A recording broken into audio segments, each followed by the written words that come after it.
Hello everyone, अगर आपने अभी तक चैनल को सब्सक्राइब नहीं किया है तो कर ले। साथ ही वीडियो को लाइक कर दीजिएगा और कहानी के पिछले एपिसोड्स को जरूर पढ़ ले।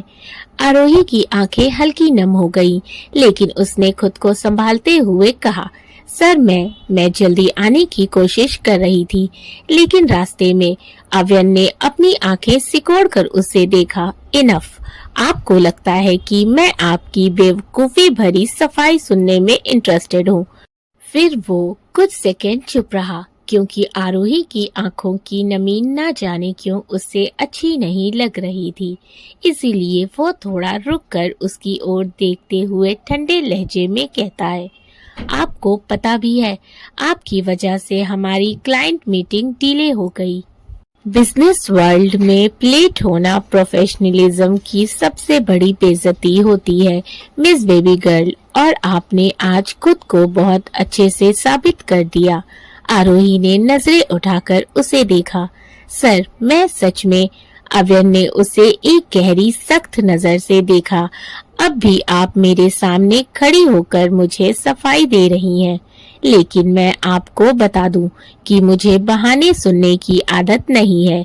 मिस बेबी गर्ल, अगर आप मेरी असिस्टेंट हैं, तो आपको वक्त का ख्याल रखना होगा। ये ऑफिस है, यहाँ हर चीज डिसिप्लिन में चलती है। आई होप ये आखिरी बार होगा। आरोही ने हल्की सांस ली और सिर हिलाकर हामी भरी। अव्यन ने उसकी तरफ देखा, फिर उसके हाथ में रखी कॉफी की ओर इशारा किया। जो लाई है वो टेबल पर रख दीजिए। आरोही ने जल्दी से कॉफी कप टेबल पर रखा और मुड़कर जाने लगी, लेकिन तभी अव्यन की गहरी आवाज उसे रोक देती है। मैंने अभी आपको जाने के लिए नहीं कहा। आरोही के कदम जहाँ के तहाँ रुक गए। उसने धीरे से गर्दन घुमाकर अव्यन को देखा, जो अब अपनी कुर्सी से उठकर उसकी ओर देख रहा था। यहाँ आइए। आरोही थोड़ी घबराई, लेकिन मजबूरन उसके करीब आई। अव्यन उसकी आंखों में देखते हुए, आप यहाँ काम करने आई हैं, तो आपको अपने काम के तरीके सुधारने होंगे। मेरी जरूरतों को समझना होगा, मेरे शेड्यूल को मैनेज करना होगा। मुझे कोई बेवजह परेशान करे मुझे बिल्कुल पसंद नहीं। क्लियर? आरोही ने जल्दी से सिर हिलाया। Yes sir. अव्यन ने उसकी आंखों में देखा। उसकी बड़ी बड़ी आंखों में हल्की सी घबराहट झलक रही थी, लेकिन उसमें एक अलग मासूमियत भी थी। एक पल को उसकी सख्ती कमजोर पड़ी, लेकिन वो तुरंत संभल गया। अब जाइए, और हाँ, आगे से टाइम पर आने की आदत डालिए। आरोही ने जल्दी से सिर हिलाया। Yes sir. अव्यन ने उसकी ओर देखा। उसकी बड़ी बड़ी आंखों में हल्की घबराहट झलक रही थी, लेकिन उनमें एक अलग मासूमियत भी थी। एक पल को वो उसकी सख्ती कमजोर पड़ी, लेकिन वो तुरंत संभल गया। अब जाइए, और हाँ, आगे से टाइम पर आने की आदत डालिए। आरोही ने सिर झुकाया और बाहर निकल गई। अव्यन ने टेबल से कॉफी उठाई और एक सिप लिया। कॉफी का टेस्ट हल्का मीठा था। उसने हल्की सी भौवें चढ़ाते हुए कहा, शुगर ज्यादा है। आह, ये लड़की कोई काम में गड़बड़ ना करे, ऐसा हो सकता है क्या? वो कॉफी की तरफ एक नजर देखता है। उसे ज्यादा मीठी कॉफी पसंद नहीं थी, लेकिन जाने क्यों आज उसे इसका टेस्ट अच्छा लग रहा था। वो वापस एक सिप और लेता है। अनजाने में ही उसके चेहरे पर एक हल्की सी मुस्कान आ जाती है। आरोही तेज कदमों से बाहर निकली, लेकिन उसका दिल अभी भी तेजी से धड़क रहा था। अव्यन की सख्त आवाज अब भी उसके कानों में गूंज रही थी। मुझे बहाने सुनने की आदत नहीं है। उसने लंबी सांस ली और खुद को शांत करते हुए कहा, ऑफिस के दूसरे दिन ही लेट हो गई, ऊपर से उस ड्रैकुला से डांट भी खा ली। अब आगे से ध्यान रखना होगा, और ऐसा जल्लाद बॉस हो तो और केयरफुल रहना पड़ेगा। उसने खुद से कहा और अपनी डेस्क की ओर बढ़ गई। दूसरी तरफ अव्यन अपनी सीट पर बैठ चुका था। वो ट्रांसपेरेंट ग्लास से आरोही को देखते हुए कहता है, कहा मैंने इस लड़की को सबक सिखाने के लिए यहाँ जॉब दी थी, लेकिन न जाने क्यों मैं चाह कर भी ऐसा कर नहीं पा रहा। I don't know why. Baby girl, you are driving me crazy. ये बोल वो आरोही की तरफ से नजरें फेर अपने लैपटॉप पर उंगलियां चलाने लगता है, लेकिन जाने क्यों उसका ध्यान बार बार आरोही की तरफ ही जा रहा था। उसकी बड़ी बड़ी भूरी आंखें, हल्का झुका सिर और उसकी वो मासूम सी नजाकत, कुछ था उसमें जो उससे सबसे अलग बना रहा था। अचानक उसके इंटरकॉम पर घंटी बजी। उसने रिसीव किया। सामने से आरोही की मीठी आवाज थी, सर आपके मीटिंग के डॉक्यूमेंट्स रेडी हैं, मैं लेकर आ जाऊं? आरोही हल्की सी घबराई आवाज में बोली। अव्यन ने घड़ी की ओर देखा और फिर उसे जवाब देते हुए कहा, ओके अभी लेकर आइए। कुछ ही सेकंड में दरवाजा फिर से खुला और आरोही धीरे से अंदर आई। इस बार उसके कदम पहले से ज्यादा संभले हुए थे। उसने टेबल पर फाइल रखी और जाने लगी। अव्यन की गहरी आवाज उसके कानों में पड़ी, रुकिए। आरोही एकदम से ठिठक गई और मन में बड़बड़ाते हुए बोली, अब फिर से क्या गलती हो गई? वो धीरे से उसकी ओर पलटी। अव्यन ने आहिस्ता से फाइल खोली और पेपर चेक किए। उसके एक्सप्रेशन पढ़ना मुश्किल था, लेकिन फिर उसने फाइल बंद की और आरोही की तरफ देखा। गुड, काम सही किया है आपने, आगे भी इसी तरह कीजिएगा। आरोही ने हल्के से सिर हिलाया, लेकिन जैसे ही वो मुड़ी, अव्यन ने हल्की मगर सख्त आवाज में कहा, और हाँ, अगली बार कॉफी में शुगर कम रखिएगा। आरोही उसकी तरफ देखते हुए हाँ में सिर हिला देती है। अव्यन बिना उसकी ओर देखे कहता है, स्टोर रूम में एक ब्लू कलर की फाइल है, आप उसे लेकर आइए जल्दी। आरोही झिझकते हुए कहती है, स्टोर रूम से सर? अव्यन इस बार उसकी आंखों में देखते हुए, जी हाँ स्टोर रूम से। कोई प्रॉब्लम है आपको बेबी गर्ल? आरोही ना में सिर हिलाते हुए बोली, नहीं नहीं, मुझे क्या प्रॉब्लम होगी, वो बस मुझे पता नहीं कि स्टोर रूम कहाँ है। अव्यन फाइल खोलते हुए गहरी आवाज में कहता है, इससे एक फ्लोर ऊपर 16th फ्लोर पर, आगे से जाकर राइट। आरोही थोड़ा घबरा रही थी। उसकी घबराहट देख वो तिरछी स्माइल लिए कहता है, अगर आप डर रही हैं तो उसमें मैं कुछ नहीं कर सकता। ये आपकी जॉब है और आपको ये करना पड़ेगा, और अगर नहीं करना तो घर जाकर बैठिए। आरोही घूर कर उसे देख रही थी।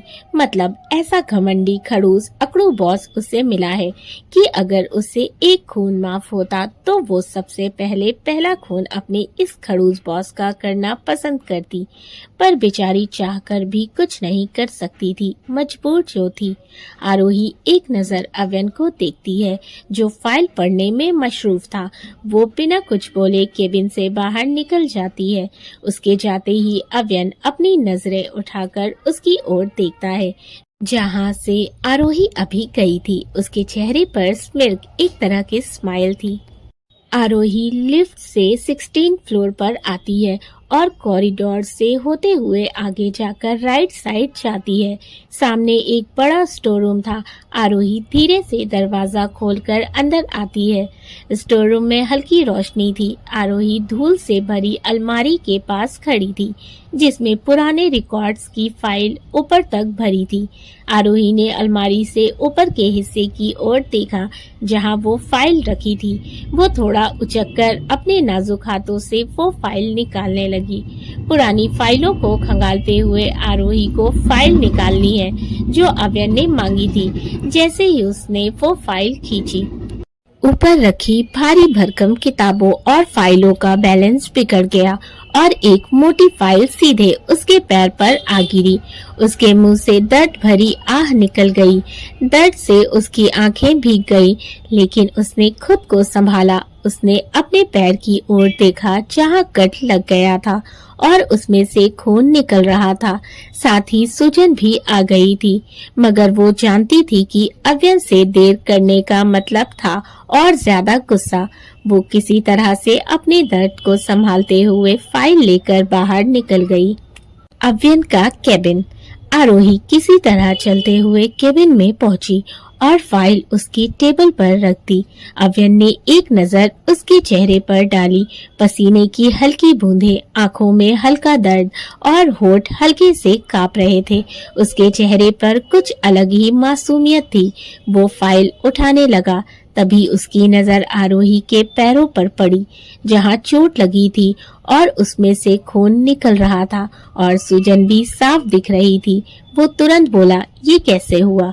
उसकी आवाज में अनजाने ही आरोही के लिए फिक्र झलक आई। आरोही तुरंत पैर पीछे करते हुए बोली, कुछ नहीं, बस हल्की चोट लगी है। अव्यन ने बिना कुछ कहे टेबल की ड्रॉर से फर्स्ट एड बॉक्स निकाला और तुरंत चेयर से उठकर उसके पास आते हुए बोला, सोफे पर बैठिए। आरोही चौंक गई और तुरंत 2 कदम पीछे होते हुए बोली, सर रहने दीजिए, मैं खुद कर लूंगी।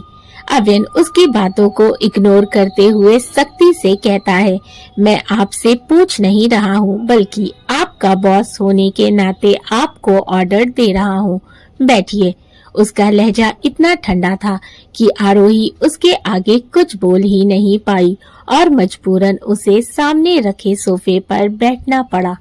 अव्यन उसके पास आया और उसके सामने बैठते हुए धीरे से उसके पैर को अपने हाथों में लेता है। उसकी उंगलियों की ठंडी चुभन आरोही के दिल को गुदगुदा रही थी। उसका दिल जोरों से धड़क उठा। वो असहज महसूस कर रही थी। अव्यन का स्पर्श एक पल के लिए उसे अजीब एहसास दिला गया। अव्यन ने कॉटन से पहले खून साफ किया, फिर उस पर हल्की दवा लगाई। जब भी वो हल्का सा दबाव देता, आरोही का चेहरा दर्द से सिकुड़ जाता, लेकिन वो अपनी आंखें बंद कर उस दर्द को बर्दाश्त कर रही थी। अव्यन उसकी ओर देखता है। उसके मासूम चेहरे पर इस वक्त दर्द की शिद्दत थी, जो जाने क्यों अव्यन को तकलीफ दे रही थी। वो उसे दवा तो लगा रहा था, साथ ही हल्की हल्की फूंक भी मार रहा था, जिससे आरोही के दर्द में थोड़ी कमी आई थी और उसने धीरे से अपनी आंखें खोल दी थी। अव्यन उसके नाजुक पैरों में पट्टी बांधते हुए कहता है, इतनी दम है आपकी, खुद का ख्याल तक नहीं रख सकती। वैसे बताने की जहमत उठाएंगी, आपकी ये चोट आपने कैसे लगा ली? वो बिना उसकी ओर देखे कहता है। आरोही ने गहरी सांस लेते हुए कहा, वो फाइल निकालते वक्त एक भारी फाइल मेरे पैरों पर आ गिरी, बस इस वजह से लग गई। अव्यन उसकी ओर नजरें उठाते हुए कहता है, जरूरत क्या थी इतनी बहादुरी दिखाने की? थोड़ा तो अक्ल से काम लिया कीजिए, कुछ हो जाता तो। खैर, मैं भी किससे कह रहा हूँ। ये बोल वो हल्के हल्के हाथों से उसके पैर में पट्टी बांध रहा था। आरोही मुंह बनाते हुए कहती है, अगर आपको इतनी ही चिंता हो रही है तो डांट क्यों रहे हैं? अव्यन रुका और एक पल के लिए उसकी आंखों में देखा। वहाँ कुछ ऐसा था जिसे आरोही समझ नहीं पाई। पट्टी बांधने के बाद अव्यन उठा और उसकी ओर देखते हुए बिना किसी एक्सप्रेशन के कहता है, art you thinking a bit too much baby girl? आप कुछ ज्यादा ही नहीं सोच रही हैं बेबी गर्ल? अगर इतना दिमाग आप काम में लगाएंगी तो शायद कुछ अचीव कर पाएं। And one more thing, Avyan Singh Rathod doesn't care about anyone, nor does he empathize with anyone, and nor will be ever. Got it? और एक बात और, अव्यन सिंह राठौड़ को ना किसी की फिक्र है और ना ही किसी से हमदर्दी और ना ही कभी हो सकती है, समझी आप? इतना बोल वो अपनी चेयर पर वापस जाकर बैठ गया, जैसे कुछ हुआ ही ना हो। आरोही तो हैरानी से बस उसे देख रही थी। मतलब अभी क्या था? वो जो अभी उसकी फिक्र कर रहा था, तो फिर वो क्या था? वो हमदर्दी ही थी ना। अव्यन बिना उसकी ओर देखे बोला, अब अगर आपका मुझे यूं घूरना हो गया हो बेबी गर्ल तो जाइए और अपना काम कीजिए। आरोही मुंह बनाते हुए खुद से बोली, इस इंसान को समझना मेरे बस की बात नहीं है। इतना बोल आरोही जल्दी से बाहर निकल गई। जैसे ही आरोही अपनी डेस्क पर पहुंची, अचानक उसका बैलेंस बिगड़ गया और वो गिरने ही वाली थी कि तभी रोहन, जो उसकी ओर ही आ रहा था, तुरंत आगे बढ़कर उसे थाम लेता है और तुरंत उसे सीधा खड़ा करते हुए फिक्र से कहता है, तुम ठीक हो? आरोही हाँ में सिर हिलाते हुए, थैंक यू रोहन, आपने मुझे बचा लिया वरना मैं गिर जाती। रोहन मुस्कुराते हुए, डोंट वरी, मैं तुम्हें गिरने नहीं देता। आरोही हल्के से मुस्कुरा देती है और धीरे से चलकर अपने डेस्क पर जाकर बैठती है। उसके चेहरे पर दर्द देख रोहन कुछ बोलता उससे पहले ही उसकी नजर आरोही के पैर पर पड़ती है। अरे आरोही, ये चोट कैसे लगी तुम्हें? आरोही अपने पैर की ओर देखते हुए बोली, कुछ नहीं, बस हल्की सी चोट है। रोहन तुरंत उसके बगल में बैठते हुए उसकी परवाह करते हुए कहता है, तुम्हें अपना ख्याल रखना चाहिए आरोही, ज्यादा दर्द तो नहीं हो रहा? अगर हो रहा है तो अभी हॉस्पिटल चलते हैं, सर से मैं बात कर लूंगा। आरोही तुरंत उसे मना करते हुए कहती है, नहीं, उसकी जरूरत नहीं है रोहन, मैं ठीक हूँ। थैंक यू मेरी इतनी फिक्र करने के लिए, पर मैं सच में ठीक हूँ। रोहन हल्के से मुस्कुराते हुए बोला, ओके, तुम कह रही हो तो मान लेता हूँ, लेकिन फिर भी अगर कोई प्रॉब्लम हो तो तुम प्लीज मुझे बेझिझक कहना, ठीक है? और वैसे भी हम तो दोस्त है ना। वो बहुत उम्मीद से उसकी तरफ देख रहा था, शायद वो उसके मुंह से यही सुनना चाहता था।